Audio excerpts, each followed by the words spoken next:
આપ સૌ વડીલો છો એટલે મને એક પ્રસંગ મારે કહેવો છે. અમરમાં અણુવરીન પરબના પાદરમાંથી જ્યારે નીકળ્યા અને વડલાને છાંયે ગાડું છૂટ્યું ત્યારે અમરમાં એટલું જ બોલ્યા હતા, ફૂઈ હું જરા આવું. આપણે ત્યાં આહિરમાં, ચારણમાં, દરબારોમાં, કાઠિયાવાડમાં સાસુને ફૂઈ કહે. ફૂઈ હું હમણાં આવું. તો શું કીધું કે એની કોર જાતી નહીં, ત્યાં તો દેવીદાસે ઝૂંપડી અભડાવી મારી છે, રગત પીતિયા ભેળા કર્યા છે, ત્યાં જાતી નહીં બેટા. હો એ બાજુ જાતી નહીં. તમે જોજો અંગાર જલે છે, માત્ર ફૂંક લાગવાની જરૂર છે. કે નહીં જાઉં ફૂંક એ બાજુ નહીં જાઉં. પણ મેઘાણી લખે છે, સોરઠી સંતો પુસ્તક વાંચ્યો, એમાં અમરમાને વાડ પાસેથી નીકળવું. એક ડોસીને આખું કુટુંબ દરિયા નાખવા ગયું હતું. રક્તપિત્તના રેગેડે હાલ્યા જતા હતા. એને દેવીદાસ બાપુ જોલી નાખી જગ્યામાં લઈ આવ્યા. વિશ્વનો ઇતિહાસ મિત્રો તમને તપાસવાની છૂટ છે. ક્યાંય રક્તપિતિયાના પરબ હોય તો એ સૌરાષ્ટ્રમાં જ હોઈ શકે, ક્યાંય ન બની શકે. કદાચ કોઈ પ્રદેશમાં ટુકડા ખવડાવતા હશે, કોઈ પ્રદેશમાં કદાચ પાણીના પરબ હશે, પણ રક્તપિતિયાના પરબ તો સોરઠ જ કરી શકે.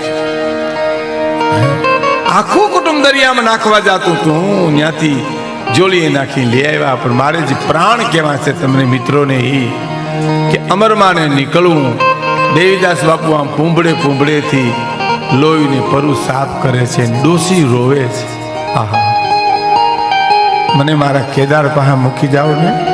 કેદાર એના દીકરાનો દીકરો ને બહુ યાદ આવતો હતો. મૂળતો દીકરો મૂડી કરતા વ્યાજ વાલું હોય ને, દીકરા કરતા દીકરાનો દીકરો વધારે વાલો હોય. મને મારા કેદાર પાસે મૂકી જાવ ને કોક. ઓહો, અને આમ કુંબળેથી સોરઠી સંત દેવીદાસ બાપુ લોહી પરુથી સાફ કરતા કરતા, માં હમણાં તમને શાંતિ થઈ જાય. તમને પીડા થાય છે ને, તમને અગ્નિ થાય છે ને, હમણાં હું મલમપટ્ટી કરી દઉં, માં તમને રૂજુ વળી જશે. તોય કે મને મારા કેદાર પાસે મૂકી જાવ ને, મને મારા કેદાર પાસે મૂકી જાવ ને. અને મેઘાણીની કલમ શરૂ થઈ સાહેબ. દેવીદાસ બાપુ શું બોલ્યા ખબર? હે અમપુરુષોના પાપ ધોનારી જનની, મને તારો કેદાર નહીં ગણી માં, હું તારો કેદાર છું. મને તારો કેદાર ગણી લે, તું મારી માં છો, હું તારો દીકરો છું. આટલું બોલું અને અમરમાને વાડ પાસેથી નીકળવું અને આમ જોયું, ઓહો, ડોસીના શરીરમાંથી રક્ત પી લોહીને પરુના રેગેડા વ્યા જાય છે.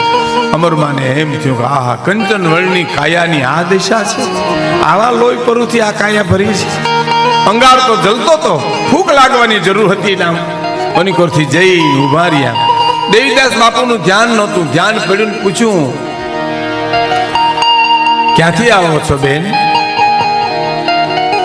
કે ઈ ખબર નથી બાપુ, ક્યાંથી આવું છું ખબર નથી. જોયું, આ મજા છે સાહેબ. ક્યાંથી આવું છું ખબર નથી બાપુ.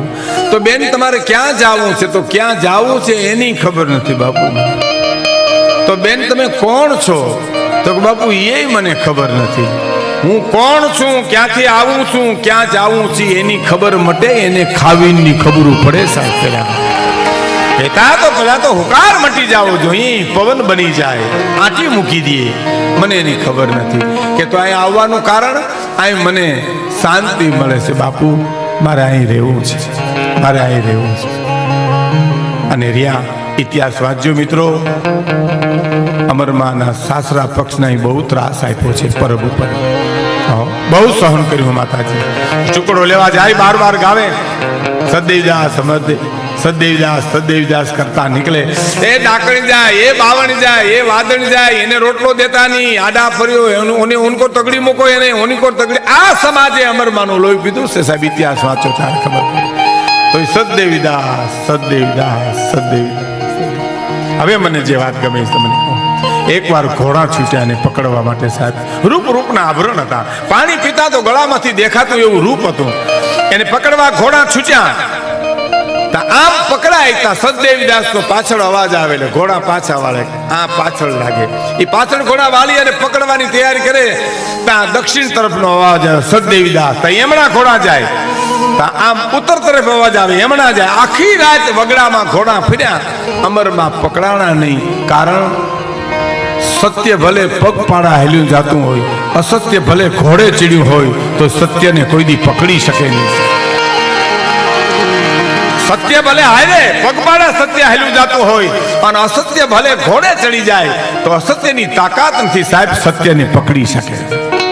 અને ઈનો સમાજ જેને જેને જેને ન કહેવાના વેણ કીધા છે, ઈનો સમાજ માએ સહન કરી લીધું ને પછી ઈનો સમાજ શું કહેતો હતો ખબર? શું કહેતો હતો? હેમાં અમરમાં અમારે ત્યાં દોરો કરી દો ને, અમારે ત્યાં દીકરાને દીકરો નથી. કે દોરો કરવા વાળી હું કોણ? નકલંગ નેજાધારીની માનતા રાખો, એ તમારું હારું કરશે, પારણું બંધાય છે. પછી તો માં અમારે ત્યાં આવો, માં અમારે ત્યાં આવો, માં અમારે ત્યાં આવો. પછી એક ઘટના એવી ઘટે છે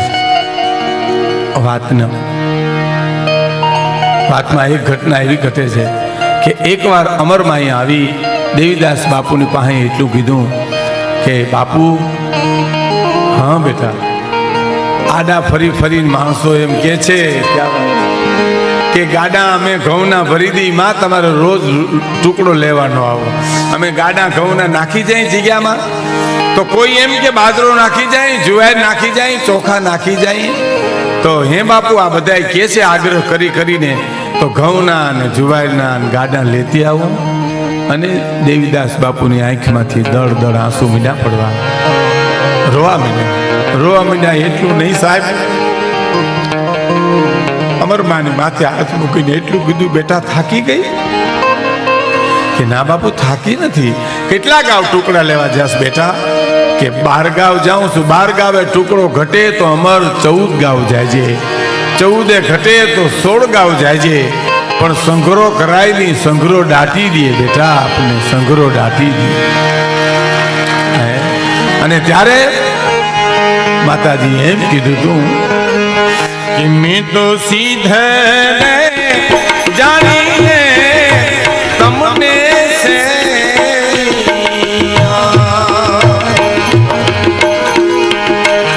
મારા રુદિયા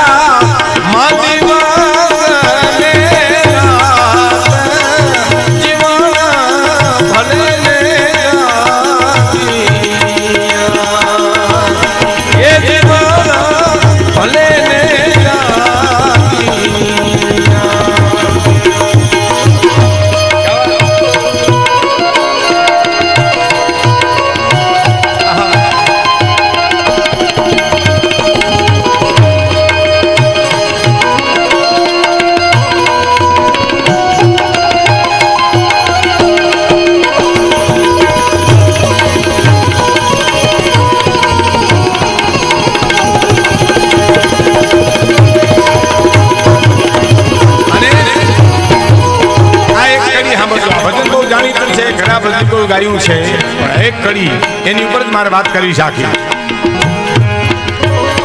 મેં તો કરુણા ના કળશ પામિયા,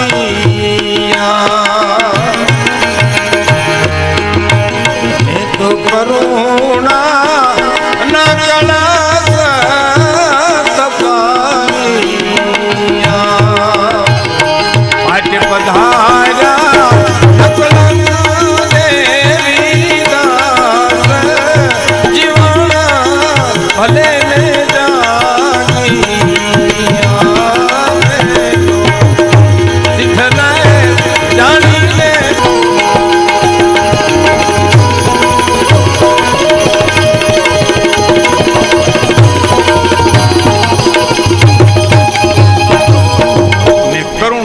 કળશ થપાવ્યા. બસ આ ભજનના પ્રાણ છે સાહેબ. કરુણા વિના, વેદના વિના તમે આ દુઃખને ન સમજી શકો. અમરમાની વાત તો કદાચ મને તમને પ્રાચીન લાગશે, પણ જીવતી જાગતી અમરમાં હોય તો આ મણીમાં હામાં આપણે બેઠા છે. આપણે ઓને જોયા નથી, આ અમરમાં છે આપણી. તારે તો સુતારેમાં ઘણું થાય, પણ જે કાંઈ આવે એનું હવાયું દઈ દેવું, એ રીતથી આ પરંપરા આ જગ્યાની ચાલે. અને જેને કેટલા વર્ષ ઊભું તપ કર્યું કરશન ભગતે, અને 32-33 વર્ષની ઉંમરે તો જેને જીવન લીલા હકેલી લીધી સાહેબ, આજે સમર્પણ છે. આજે હું કહું, જાહેરમાં કહું, તમે આહિર સમાજ સુરતમાં હો, અમદાવાદમાં હો, જામનગર હો, રાજકોટ હો, કેશોદ હો, ગમે ત્યાં હો, અને અભરે ભર્યું છે. તમારા દીકરાના દીકરા દીકરા દાદા બધા જો અટાણા અભરે ભરીને જો સુખી હો તો આ ભક્ત પરંપરાની આશીર્વાદની તાકાત છે. આ તમારી ઉપર જે કાંઈ છે એ દ્વારકાધીશની કૃપા તો ખરી, પણ યુગે યુગે આવા સંતો તમારામાં જન્મ્યા છે, આવી માતાજીઓ આવી છે, એના પ્રતાપે તમારું હર્યું ભર્યું ઘર છે. અને એના માટે તમે જે સવાયું કરો છો એ તમને વધારે વિશેષ કરી અને જીવનમાં રીધી સધી આપે. કારણ રામે લક્ષ્મણને એટલું કીધું તું કે લક્ષ્મણ, આદર્શ વિનાનું જીવન વ્યર્થ છે. તો લક્ષ્મણે દલીલ કરી. હવે ફરીવાર સાંભળજો કે લક્ષ્મણ, આદર્શ વિનાનું જીવન વ્યર્થ છે. તો લક્ષ્મણે દલીલ કરી કે આદર્શમાં જીવન વ્યર્થ બની જાય પ્રભુ, એનું શું કરવું? તો શું કીધું રામે કે આદર્શમાં વ્યર્થ બનેલું જીવન બીજાને માટે આદર્શ બની જાય. હવે તમે જો જીવન જીવવા માટે તો હરિચંદ્ર તારામતીના દાખલા દેવા પડે ને, ટાટાના બિરલા ન હાલે કાંઈ. પણ ખરીદો ભાઈ, દુનિયાના લોકો અમારે અમારું જીવન વેચવું છે. જેને સહન કર્યું છે, જેને બહુ તપ કર્યું છે, જેને સમર્પણ કર્યું છે, એનું ફળ આપ જ્ઞાતિને મળે છે. અને એ ફળમાં તમે તમારી પુરુષાર્થની કમાણી ભેળવીને હવાયું કરીને આપો છો, એટલે તમારા ઘરમાં રીધી અને સીધી બધું મળે છે. પણ સામાન્ય રીતે તમે જુઓ તો દેવું બહુ દોયલું છે, વાતું કરવી તો બહુ હેલી છે. કહેણી મિશ્રી ખાંડ હે. વાતું કરીએ અહીં અમે બેઠે બેઠે તો મુક્તિ સુધીની વાતો કરી શકીએ, પણ જીવન જીવવું બહુ અઘરું છે. કહેણી મિશ્રી ખાંડ હે, બોલવું ખાંડ જેવું ગલું છે, રહેણી તાતા લો, જીવવું તરવાની ધાર ઉપર બરોબર છે. વાતું થાય તમારા સુતારિયામાં, ફોટમાં, ગમે ગામમાં તમે જુઓ ને તો રાતે વ્યારું કરીને ડાયરો ચોકમાં આવતો આવે, આદિકાળથી આવે. અમારા ગામમાં આવતો, ગામના પાદરમાં આદિકાળથી એક ડાયરો બેઠો જોઈ લ્યો. તમે જોજો આ કોની મોટર નીકળી, કેટલી વાર નીકળી, ક્યાં ગઈ, બધી નોંધ એની પાસે હોય.